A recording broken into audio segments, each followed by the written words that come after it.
Bienvenue dans cette nouvelle vidéo. Il est temps d'aller chercher la solitude, de faire en sorte de m'éloigner du plus possible des petits villages et de trouver un spot pour ces quelques derniers jours de voyage en solo afin de me retrouver vraiment toute seule, de me couper un petit peu de tout. Et c'est le genre de moment que je vivais beaucoup pendant mon tour du monde quand je suis partie 8 mois toute seule, où je rencontrais beaucoup de monde. Et c'était vraiment génial. Et par moments, j'avais besoin d'être toute seule, de me retrouver avec moi-même, de pouvoir réfléchir, de pouvoir juste être seule face à moi-même. Et franchement, ça fait du bien. Donc là, c'est le but. Je vais prendre la route. Je sais pas du tout exactement où je vais aller. Je vais essayer de regarder sur le GPS un petit point dans le coin, mais vers l'intérieur des terres où potentiellement je vais me retrouver en plein milieu de la brousse. Et on va voir ce que ça donne. Ça va être une belle aventure. Mais avant tout ça, il faut quand même que j'aille faire le plein de courses parce que j'ai plus rien à manger. Salut, je m'appelle Olivia. Et voici Joe, un Land Rover Defender qu'on a acheté avec Charlie, ma copine. Avec lui, on est parti pour faire le tour de l'Afrique à durée indéterminée. Et en route, moi je réalise des reportages pour vous partager nos belles rencontres et toutes les cultures qu'on découvre. Après 1 an d'aménagement, on a quitté la France en septembre 2021 pour débuter cette grande aventure. Pense à t'abonner pour suivre toutes nos découvertes.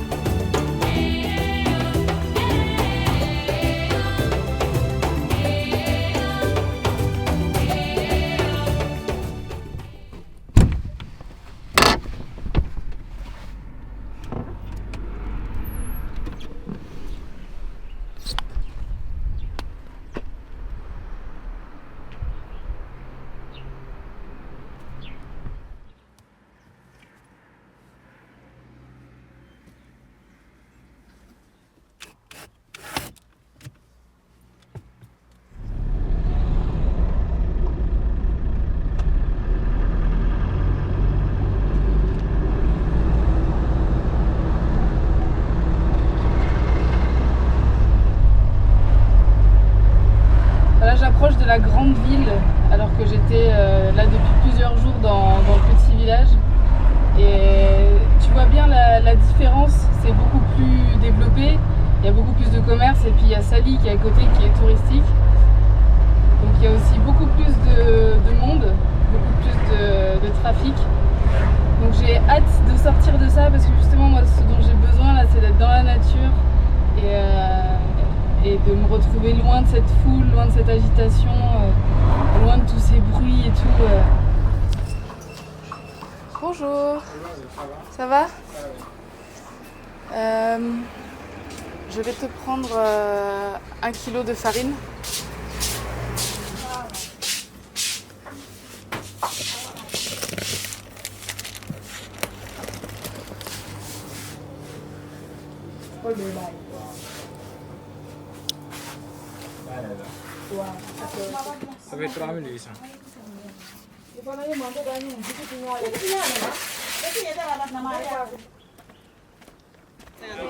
Un demi-kilo.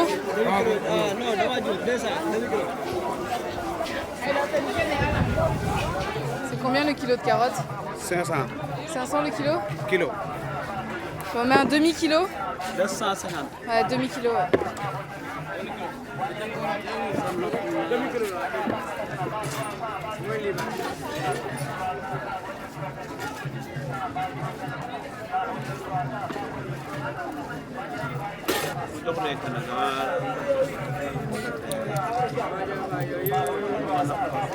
Merci beaucoup.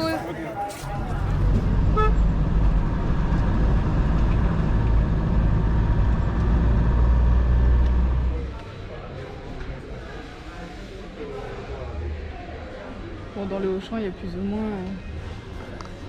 tout ce que tu peux trouver dans un Auchan normal.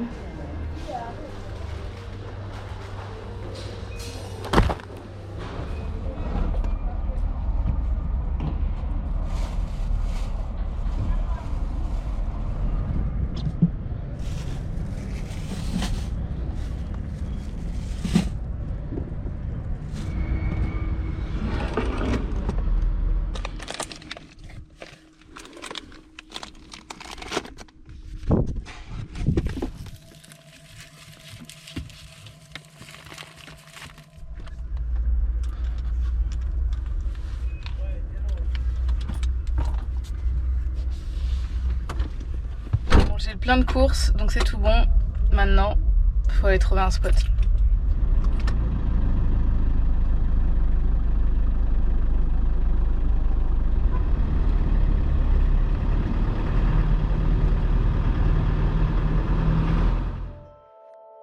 C'est un épisode un peu particulier que j'ai envie de vous partager cette semaine. Un épisode qui s'éloigne de ce que j'aime partager en temps normal, c'est-à-dire les rencontres que je fais sur la route. Cette fois, pendant quelques jours, j'ai eu envie de profiter du fait d'être seule pour aller chercher une certaine solitude. Après ce moment en Mauritanie, où le moral n'était pas au beau fixe, j'ai eu un peu de mal à me remettre à fond dans le voyage. 6 mois passés sur les routes, beaucoup de fatigue accumulée, un petit besoin de confort qui se fait parfois ressentir, et un travail assez prenant au quotidien. Je savais qu'il me fallait plusieurs jours couper de tout pour réfléchir à tout ça, comprendre ce qui me bloquait dans la tête et repartir de plus belle. Loin de moi l'envie de me plaindre à travers ces images, mais simplement le souhait de vous partager quelques jours sans filtre, sans belles rencontres, sans découverte de paysages. Un moment pour me pousser à la réflexion et pour vous partager ce genre de remises en question qui font partie du voyage et de la vie en général. J'avoue, j'ai longuement hésité à monter cette vidéo et je me demande encore si elle a une utilité, mais je me lance quand même. Alors j'attends vos retours dans les commentaires pour savoir ce qu'elle vous inspire.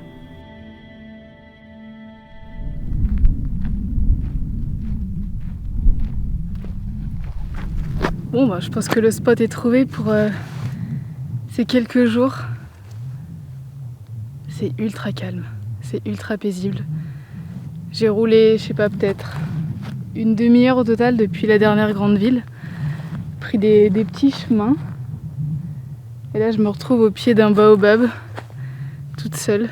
Alors, je suis pas sûre que je vais croiser personne pendant ces quelques jours parce que ici, t'as toujours l'impression que t'es seule au monde et puis en fait, t'as des maisons qui sont un petit peu cachées par-ci par-là, t'as souvent des bergers qui passent avec leurs troupeaux et du coup, ils vont dans des endroits un petit peu comme ça. Donc, je suis pas à l'abri de croiser quelques gens, mais en tout cas, pour l'instant, je me sens vraiment seule au monde et c'est un sentiment qui est plutôt agréable, c'est calme. C'est juste moi et ma maison. Donc on va être... Enfin non, pas on, je vais être pas mal. Enfin si, c'est Jojo et moi en tête à tête. Ah mon petit Joe. Pourquoi elle parle à son 4x4 ?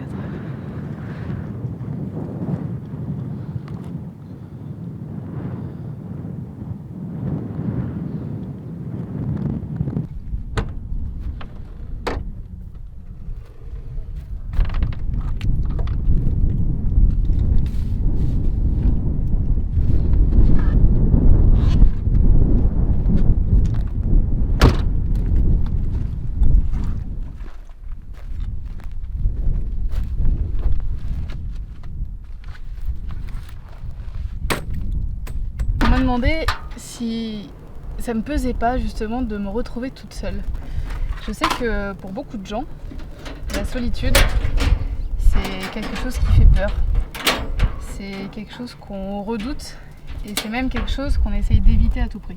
Moi, c'est pas du tout mon cas. La solitude, c'est quelque chose qui ne me dérange pas, c'est quelque chose que j'ai longtemps vécu. Quand j'étais au collège ou même au lycée, ça me dérangeait pas de me retrouver toute seule. Des fois, je me sentais même mieux toute seule parce que j'avais pas confiance en moi et que voilà, des fois j'étais plus sereine et mieux dans ma tête quand j'étais toute seule. Et puis, quand j'ai décidé de partir pour mon tour du monde, quand j'avais 22 ans, ça s'est même pas posé, ça a même pas été un frein parce que c'est soit je partais seule, soit je partais pas, vu que j'avais personne avec qui partir. Et pour moi, il était hors de question d'attendre quelqu'un pour partir. Donc je suis partie en solo pendant 8 mois. Et en vrai, quand tu pars en solo, t'es pas très souvent en solo, surtout quand t'es une fille. Donc je suis partie, j'ai fait plusieurs pays du monde, plusieurs continents. Et il y a certains moments où j'ai voyagé avec des inconnus, il y a certains moments où j'ai été invitée par des inconnus. J'ai été rejointe par mon frère à un moment donné. Et puis il y a d'autres moments où je me suis retrouvée seule, mais vraiment seule. En fait, j'aimais bien ce rythme d'être autant avec des gens que toute seule. Si j'avais envie d'être entourée, il me suffisait d'aller dans une auberge de jeunesse, d'aller vers les gens et de profiter avec eux. Et quand je ressentais le besoin d'être seule, Il suffisait que je m'éloigne des grands axes et que je me mette dans ma bulle, comme à ce moment-là. Tous les moments où j'ai ressenti cette solitude voulue en voyage m'ont fait du bien. Ça me permettait de faire le vide dans ma tête, d'apprendre à me connaître davantage, de faire mon petit bout de chemin et tout simplement de grandir. Ce que j'essaye de dire avec ce nouveau monologue, c'est que faut vraiment pas avoir peur de la solitude et du fait d'être seul. Je pense même que c'est une énorme école de la vie que de partir seul. Alors pas forcément trop loin, pas forcément trop longtemps. Moi, la toute première fois que je suis partie seule, c'était 1 mois. Bon, c'était déjà assez long. Mais c'était en Irlande, donc c'était pas si loin que ça. Pour ceux qui sont jamais partis ou qui n'osent pas, il suffit de partir, je sais pas moi, 2-3 jours quelque part en Europe ou même en France. Tu vas dans un village à l'autre bout de la France ou je sais pas, mais sincèrement, le fait d'être seul, de se retrouver face à soi-même et de se débrouiller par soi-même, c'est une expérience juste incroyable et je le conseille à n'importe qui, même si au final vous vous rendez compte que c'est pas votre truc, parce que il y a des gens qui n'aiment vraiment pas et qui ont tenté l'expérience et qui ne peuvent pas voyager seuls ou être seuls, c'est pas du tout dans leur ADN et je peux totalement le comprendre. Moi j'ai besoin d'un équilibre entre les deux. Donc de temps en temps d'être seul, de temps en temps d'être accompagné. Et ça peut être des expériences juste incroyables. Et moi personnellement ça m'a fait grandir puissance 1000. Ça m'a fait découvrir plein de choses sur moi, plein de choses sur le monde, plein de choses sur mes capacités, sur mon indépendance, sur mes possibilités de voyage, d'être une femme indépendante et autonome. Et je pense que c'est très très important.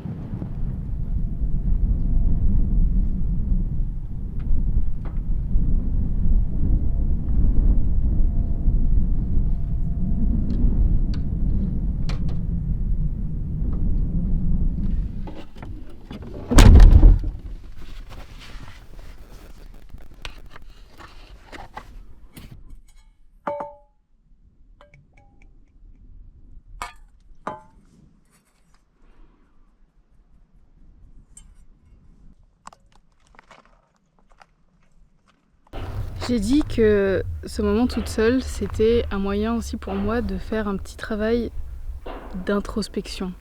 C'est un peu cliché de dire ça, mais il y a des fois dans la vie où on a besoin de se poser, de réfléchir, de prendre du temps pour soi, c'est super important. Et quand on se sent pas à 100%, faut essayer de comprendre pourquoi.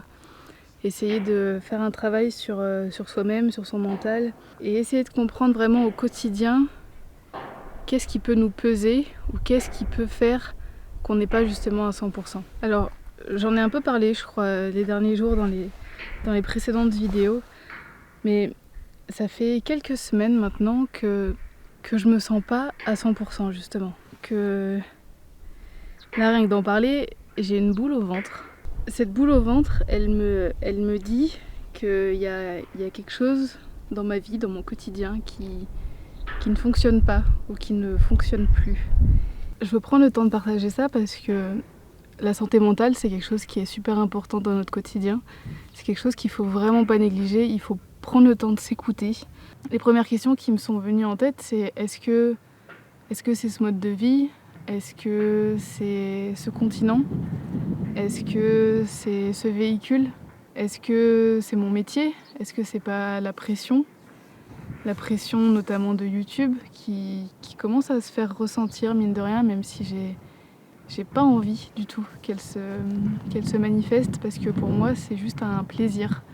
Je fais des reportages depuis de longues années, ça fait que depuis le début de ce voyage que je partage vraiment régulièrement sur cette plateforme qu'est YouTube, et mine de rien t'as une pression qui arrive parce qu'il y a des gens qui attendent après toi.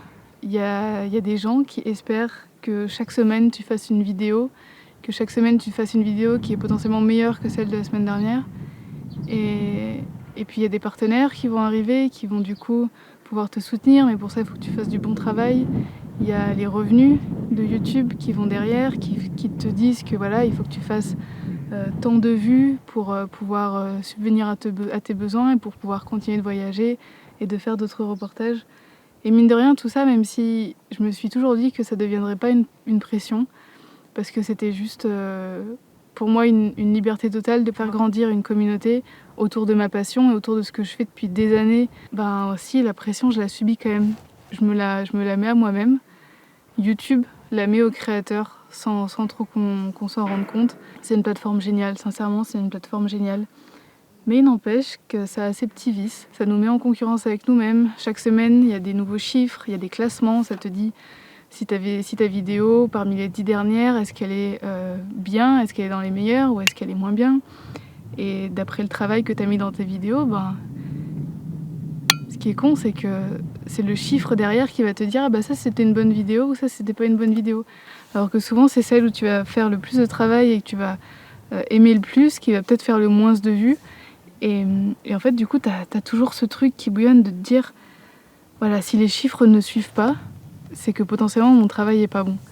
Alors qu'en fait, certes, il faut faire du bon travail et les chiffres suivront, mais il y a aussi tout un tas de choses que tu peux pas calculer, tous les algorithmes, toutes les recommandations. Des fois, tes vidéos, elles peuvent ne pas être trop vues et ça veut pas dire que tu fais du mauvais travail. Mais inconsciemment, c'est une pression qui reste dans la tête. Je commence un peu à m'éparpiller, mais en gros, c'est ça que ça apporte, le fait d'être toute seule et de pouvoir faire une petite introspection, c'est que tu pars d'un truc où tu te dis il faut que j'arrive à comprendre pourquoi. Et après tu fais un petit schéma et puis tu pars de plus en plus loin, de plus en plus loin, de plus en plus loin, et puis tu t'ouvres plein de petites branches et tu vas commencer à avoir plusieurs pistes, plusieurs possibilités de réponse. Et ça va te faire travailler, et au bout d'un moment, tu arrives à faire ton cheminement et à essayer de comprendre vraiment ce qui se passe dans ta tête. Je vous partage ça, je sais même pas si c'est intéressant en vrai de le filmer et de le partager, faut pas hésiter à me le dire en commentaire. Moi j'ai envie de pouvoir tout montrer sur YouTube, autant les bons moments que les moments plus galères, que les gros doutes. Parce que oui, il y a beaucoup de doutes, dans ce genre de voyage. C'est pas non plus des doutes quotidiens, mais de temps en temps, il y a des gros doutes. Je trouve que YouTube est une très belle plateforme pour parler de plein de choses librement, pour s'exprimer, pour s'entraider surtout. Et j'aimerais bien que vous vous sentiez totalement libre de pouvoir parler en commentaire, de pouvoir dire ce que vous ressentez, de pouvoir partager avec d'autres, de comprendre que j'ai vraiment envie que cette chaîne et mes vidéos, ça puisse être un endroit où on peut s'évader, où on peut se libérer, où on peut parler de tout, ce qui est super important et j'espère que vous le comprenez. Est-ce que j'ai plombé l'ambiance ? Je n'espère pas, sincèrement. Je sais pas trop comment vous allez réagir face à cet épisode qui sort du voyage habituel. J'espère vraiment que vous comprenez que mon but, c'est pas du tout de me plaindre, mais juste que ça me tient à cœur de partager ce genre de remise en question, parce qu'elles font tout simplement partie du quotidien. Outre la pression de YouTube et de mon travail, dans lequel je dois encore trouver un certain équilibre, il y a aussi le côté émotionnel du voyage. Toutes ces rencontres, toutes ces histoires marquantes, tous ces quotidiens qu'on découvre, qui nous donnent des claques, qui nous remettent à notre place quand on pense au confort et à la chance qu'on a par rapport à certains. Tous ces moments nous font vivre 1000 émotions et nous touchent en plein cœur. Alors parfois, il faut aussi réussir à prendre du recul, prendre du temps pour se reposer, pour réfléchir à toutes ces choses qu'on voit et qui peuvent nous toucher. À la fin, on reste de simples êtres humains, avec nos émotions et notre sensibilité.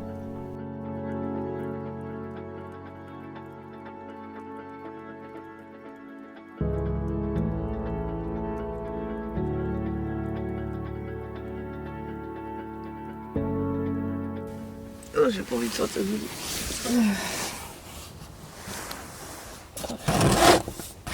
Ma petite vue baobab du matin, c'est quand même pas mal ça.